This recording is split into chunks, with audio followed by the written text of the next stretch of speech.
La la la la la la la la. Allô les amis, je suis Biscuit, lutine du Père Noël. Comment ça va aujourd'hui?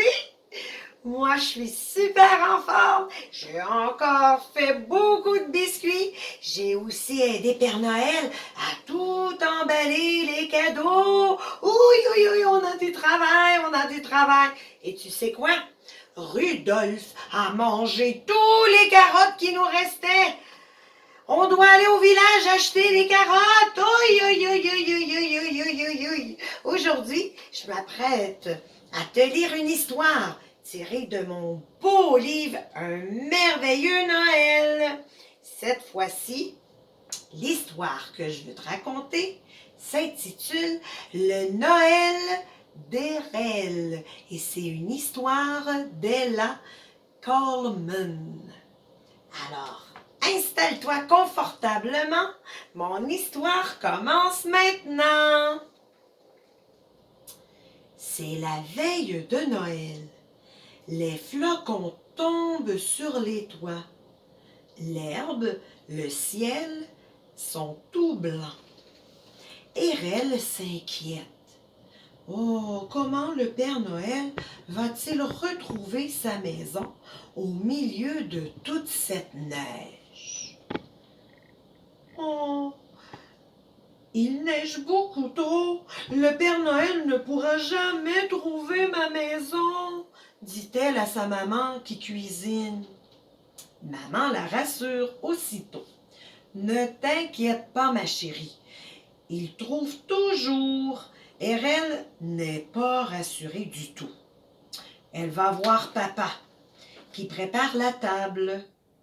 Papa, tout est blanc. Comment le Père Noël va-t-il faire pour trouver notre maison? Papa sourit. Mais enfin, ma puce, le Père Noël sait où tu habites. Il ne t'oubliera pas. Va lire, papy et mamie vont bientôt arriver. Érel s'assied avec un livre, mais elle ne parvient pas à se concentrer. Dehors, il neige toujours. Le téléphone sonne. Maman raccroche et annonce que papy et mamie auront un peu de retard à cause de la neige. Cette fois, c'en est trop. Papa Noël va se perdre, c'est sûr. Comment faire? Elle réfléchit beaucoup. Soudain, il lui vient une idée. Elle monte dans le grenier et redescend. « Que fais-tu avec ces vieilles boules? » demande papa. « Je vais écrire un message pour le Père Noël, » lui répond Érel. « Ma puce, il fait trop froid dehors. » Érel retient ses sanglots. « Allez, tu as raison. Mets ton manteau.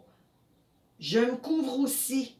Je te garantis que le Père Noël va nous trouver. »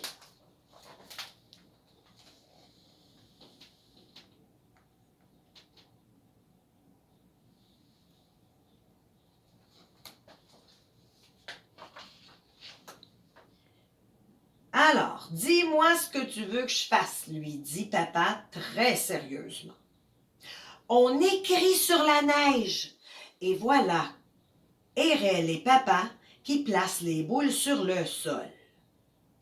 Avec les boules, elle écrit « Érel habite ici, Père Noël ».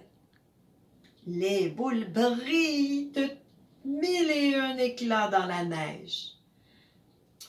« C'est très joli !» s'exclame Érel en tapant des mains. « Attends, lui dit papa, je reviens. » Il court à la maison et revient avec une guirlande lumineuse pour souligner le message. « C'est magnifique !» crie maman de la fenêtre. « Rentrez vite prendre un chocolat chaud. » Au même moment, on entend le ronronnement du moteur. « C'est mamie et papy !» s'écrièrent-elles en courant dans la neige. Tout le monde rentre à la maison. Erel est heureuse. Je crois que c'est le plus beau des Noëls, s'exclame-t-elle. Mais si le Père Noël, même si le Père Noël ne voit pas la maison à cause de la neige, ce n'est pas grave. J'ai les gens que j'aime le plus autour de moi. Papa lui fait un gros câlin. Tu es notre plus beau cadeau, ma belle puce. Ce fut un magnifique réveillon.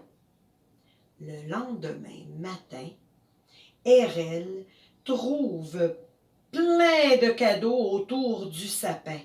Le Père Noël n'a oublié personne. Joyeux Noël à tous! Oh, oh, oh, oh, oh! Erel bondit de joie.